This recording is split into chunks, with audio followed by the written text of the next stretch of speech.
完了完了，挖机又坏掉了，每天挣的还没有修的多，不是在修挖机，就是在修挖机的路上。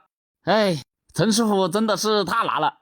哦吼，陈师傅开挖机只开辣挖机，陈师傅一上沙只挖3米沙。今天我们又来到了沙上，虽然也只要做1个小时，但是这个活没有1080，而只有680。为什么只有680呢？因为东家跟我说，这个井啊不需要挖3米沙深，只需要挖2米就行了。2米的话，肯定费用就要少收一点才行，毕竟还不要8个小时就可以做完，有680也已经非常不错了。就1分熬的功夫，这个井就被我挖好了。陈师傅挖的根本就不要用尺子量，绝对是2米刚刚好。我的任务就完成了，然后收工。东家叫我去他那里吃早餐，顺便把那个挖机费用结给我。不到8个小时就680，今天又是多挣几百，生活多姿多彩。然后东家要我打一张条子，要我开挖机，我继续可是出了名的厉害。但是要我拿笔洗字，我是真的不会洗。我一下问东家这个字怎么洗，那个字怎么洗，东家就不耐烦的跟我说，你不会洗就不要洗了，你只要把这个680的大洗上就行了。最后把自己的大门洗上，然后把日期也洗上。哎，这写几个字比我开挖机还难多了。正当我把挖机准备往下一个工地干活的时候，没想到挖机坏掉了。你们看这个链条它有多松，开在很平的路上，挖机链条都容易掉出来，所以又不得不把挖机开到这个摩托车修理工这里来，要把链条修一下才行。这修摩托车的大哥跟我说，链条长了就要我拆掉一节，因为我也不是很懂，我就跟他说，反正挖机已经交给你了，你想怎么修就怎么修，反正要把它修好。然后他就首先把链条把上面那几个螺丝烧掉，这样就可以把链把拆下来，再把这节链条的2边销子打出来，这样就成功把链条拆掉了一节。接下来就是装一根销子进去，把这个链条接起来。这种销子呢，他给我准备了2种，一种是可以活动的，就是销子比较小，根本就不要用锤子敲就可以装进去，但是我担心它用久了掉出来，所以我就要它装这一种比较难装的，这种销子就拿得敲进去了。他们2个人轮流敲，也不知道敲了多少下，反正就是纹丝不动。然后他们就想了一个办法，先用火烧一下，把它烧红，再用大锤一直敲。这个办法还真的有点用，只用了几锤就敲进去了一半，但是剩下的这一半又拿得敲进去了。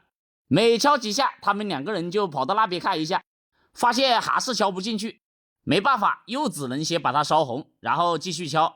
这个锤几下锤累了，就换另外一个人来锤。但是这个大哥第一锤就把我吓了一跳，这好像是没吃饭一样的，锤子都感觉有点拿不动。又锤了几十下，还是锤不进去。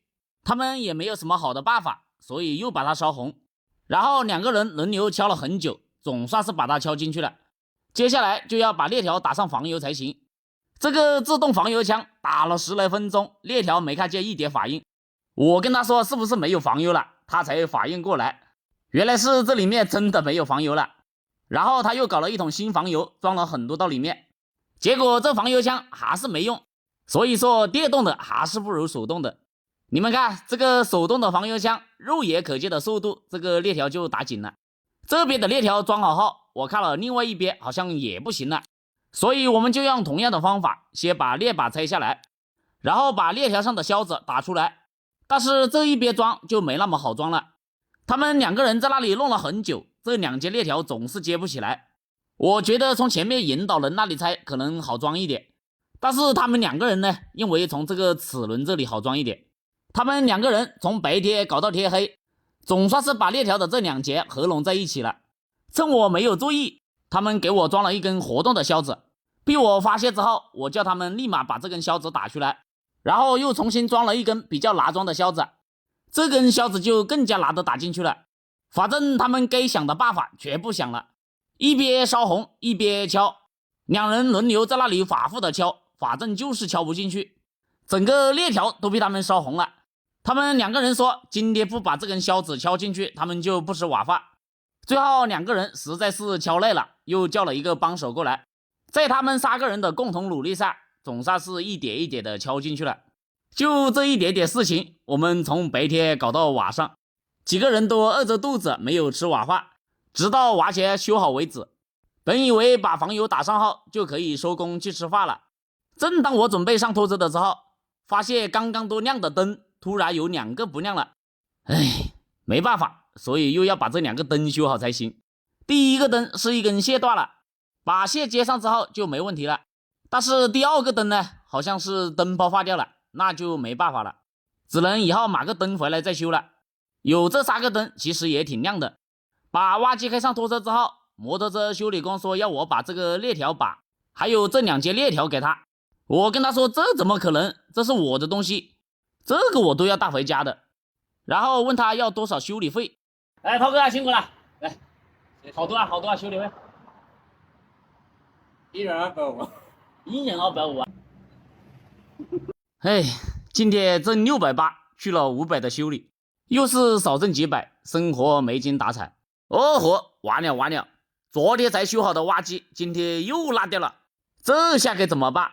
陈师傅开挖机只开辣挖机，以前天天说辣挖机还是一个口号，没想到现在真的是天天开辣挖机了。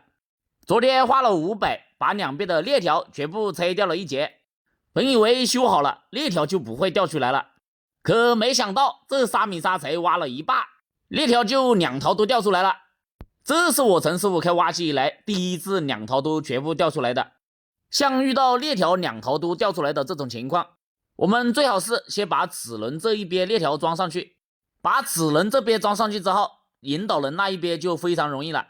我们只要把挖机撑起来，然后慢慢的旋转，这链条它就会自己转进去。你们看，轻轻松松就进去了。其实装链条这个东西对于我们这些老挖机师傅来讲还是比较容易的，但是如果你是新手，你就一定要把防油放掉。把防油放掉之后，它链条就比较长，这样链条就比较容易装进去。因为我的链条下面有很多泥土，刚才我本来装进去了的，结果被我在空中旋转一下又把它掉出来了。现在就不好采用把挖机撑起来旋转的这种办法，因为链条下面的泥土实在是太多了。如果我再这样撑起来旋转一下，整个链条应该都会全部掉出来，所以我又只能用斗尝试着把它勾进去。我就用挖斗上的斗齿挖着链条，只要上面能够搭一点到引导轮上面，然后就把挖机撑起来，在空中这样又转动一下就装好了。接下来就是打防油，把这个链条打紧。我觉得我昨天那个修理应该是白费了，明明就是这个张紧杠油方的问题，然后防油就全漏掉了，造成链条太长就容易掉出来。